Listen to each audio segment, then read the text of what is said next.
Hey everybody, welcome to the Secret History Living Inside Your Aquarium. Today we are going to be talking about a very unique and often hard to find in the hobby, Apisto. So this is an Apistogramma, and it is commonly known as the Inka-50, but it recently got a new name, which is the Apistogramma baenschi.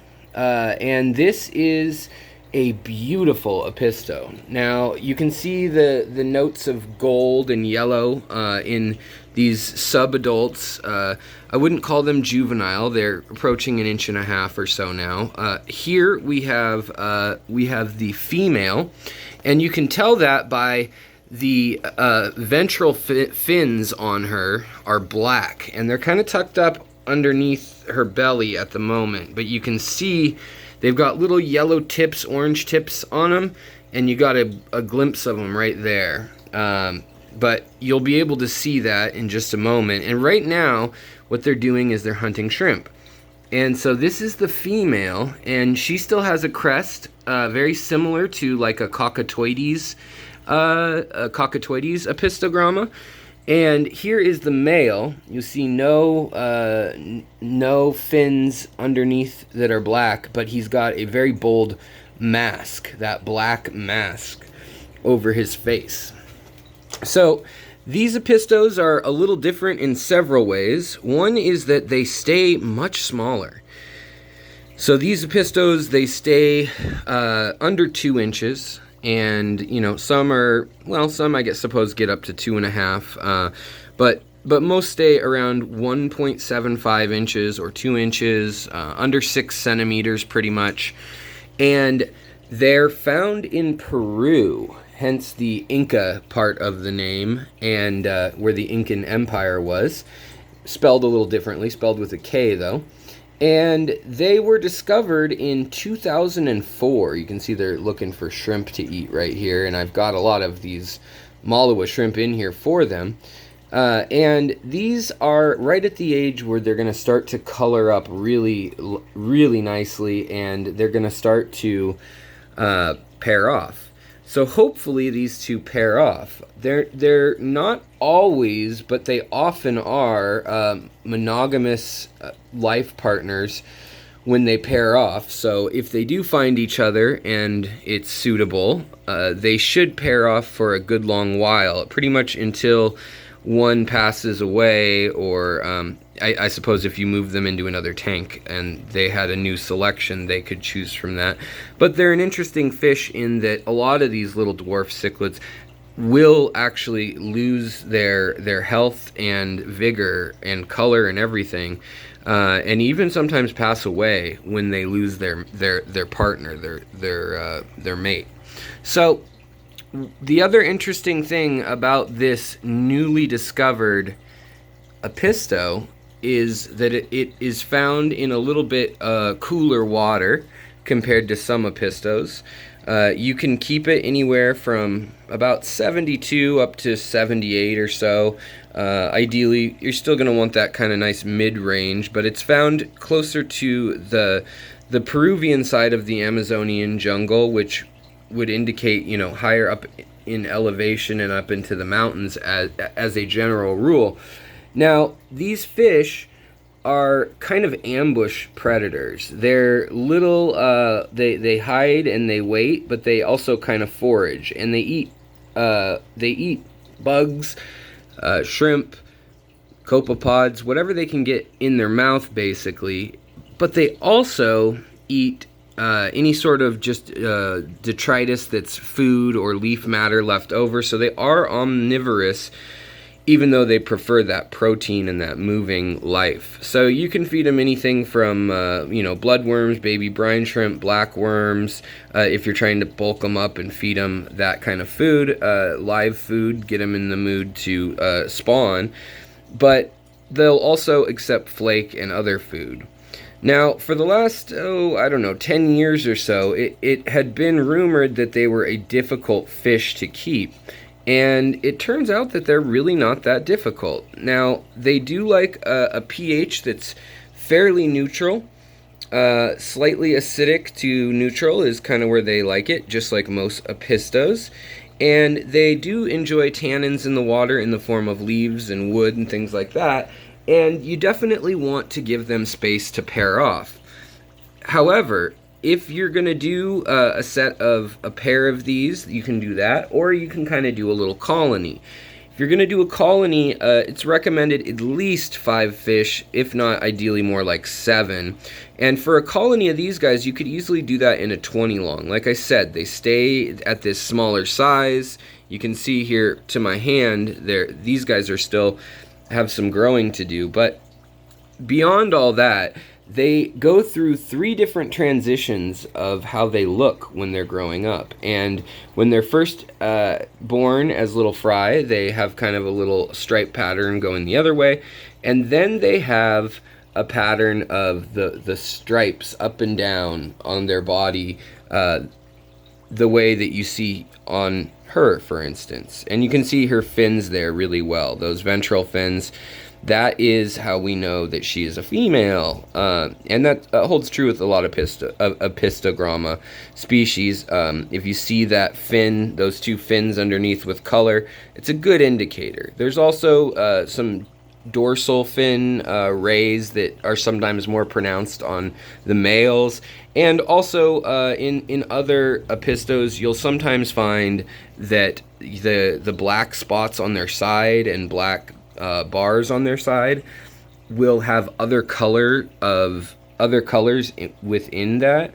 And if you see a mixing of the iridescent shiny flakes of color in that, then you can also discern gender from that. It's the same as with rams. For instance, if you see the rams with a little bit of color inside of their black dot on their side, then you know that they are most likely going to be a male, I believe that is. And then for these guys, it holds true also. You can see they have a big mouth for such a little fish, and they can open it very wide and fit in, these shrimp. I'm letting them eat these Caridina malua shrimp, just because it's such a good little activity to fatten them up, but also to kind of train them, season them, to get in the mood for spawning.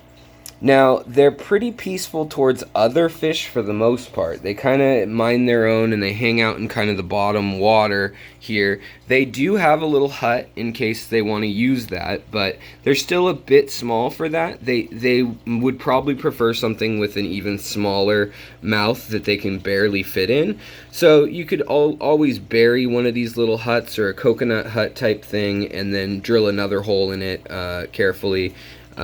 You can even use a nail on this terracotta and just carefully kind of, like you're going to start a fire with friction and a stick, you can kind of drill a hole into it, get it started, and then kind of work your way around it and open it up. But I'm just going to wait on these ones because they're also very predisposed to laying in areas like this, where you've got a ledge and it kind of feels like a little overhang or cave.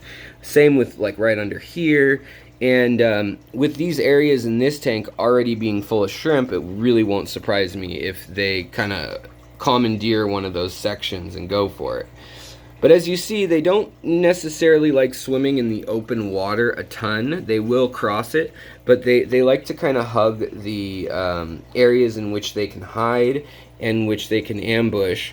And once they find their mate, they will pair off. They will pair up, and usually you can do a cold water change where you take, say, 30 or 40% of the tank water and drop the temperature of the tank about 6 degrees or so Fahrenheit, or 1.5 to 2 degrees Celsius, by doing a fresh water change. And you're going to want to also drop the TDS a bit. This mimics the wet season, and really with a lot of Amazonian fish, just like I was saying, you see how the one went right in there and it ate a shrimp. But with a lot of those Amazonian fish, that is going to be your best bet for getting them to spawn. It's not necessary to do the water flush change thing, but it definitely helps. It gives them the cue that they are in the dry season, and the wet season has just begun. And that means that the waterways are going to fill, overflow, and open up, and that's when they need to have their eggs so that they can travel and be scattered. Now, as these fish get older, they get really pretty. They maintain those hints of the yellow and the orange and green that we kind of see here, but the striping kind of moves a little bit towards the other way. They kind of end up merging these bars into dots like you see happening on the side of the male up here. And then there's a line usually kind of along the lateral line, which is the line that runs the length of the fish. So from right behind the gill plate down to the caudal fin or tail, you'll see that line. And that's a line that's in most fish, but it's also a line in Apistogramma that gave them their name, which is Apistogramma in Latin and Greek, essentially, in its roots, stands for broken or mysterious, false, however you want to say it, split up line or deceptive line. And that's because their lateral line has evolved into two spots, which also gives them, some people believe, the newest research coming out, some people believe that may be so that they can sense behind them and in front of them, and have two separate sections of the brain for all that stimuli, because that lateral line is split up. Now, they're not the only fish with that. You'll see angelfish kind of have a curved line, and then it kind of breaks and goes down. And it's just kind of an interesting tidbit about these fish as they've evolved. So I managed to get these from a fellow friend in the hobby who imported them from the Czech Republic, and these are more common over there and in Germany, and they have been bred very high quality, very good genetics, gathered in the wild and then tank raised. And they are not inexpensive, I'll have to say, but they are sure a beautiful fish. And it's going to turn colors, like I said. You're going to see more of like a lime green or kind of that guppy, the bluegrass look of guppies oftentimes, that kind of Moscow green, iridescent. And then you're going to see some oranges, and basically every other color in the rainbow can appear on these fish. Sometimes they'll stay towards the yellow and green spectrum, but oftentimes they will color up with more markings, like almost like an Apisto borelli or an Apisto hongsloi. So they're a really neat little active fish, and they care for their young. When they get together and they pair off, the male will kind of usually establish a den in an area, and the female will come by, and she'll be dancing, he'll be kind of dancing, and they'll be showing their moves off. He'll kind of coax her into the cave, or she'll go into the cave and he'll kind of come in behind her. She'll lay eggs, he'll fertilize them, and then he'll stay with them until they hatch several days later, at which time he'll come out, and he kind of protects the eggs for a little while they're wrigglers, and then the female comes back around. She's usually not too far anyways. She's kind of protecting the outside area. Say this was their nest, that she would be just kind of hanging out somewhere in the outskirts, and then would kind of assume some parental care, sometimes for a matter of weeks after they're hatched, and sometimes even longer. So it's kind of a mystery which collection points and which species of Apistos take care of their babies for how long, or if it's linked to those things. But it seems like it can vary quite a bit, from them actually sticking really close to their babies and kind of herding them around like you'd see with Crebensis pulchers or something like that, or Nanochromis fish. But they also have the ability to lay eggs and kind of dip out after that wriggler first very awkward stage. Once the fish can kind of swim, they're kind of little adult versions of the parents as far as their physiology goes after their egg sac is absorbed. And so even though they're much smaller and more vulnerable, they are able to survive without having to mimic the parents or have the parents scare up food for them, like is the case with some cichlids. So, in conclusion, I would say you guys should really check out this fish. Got it from, like I said, my friend Jason, who owns a store by the name of Redfish Bluefish.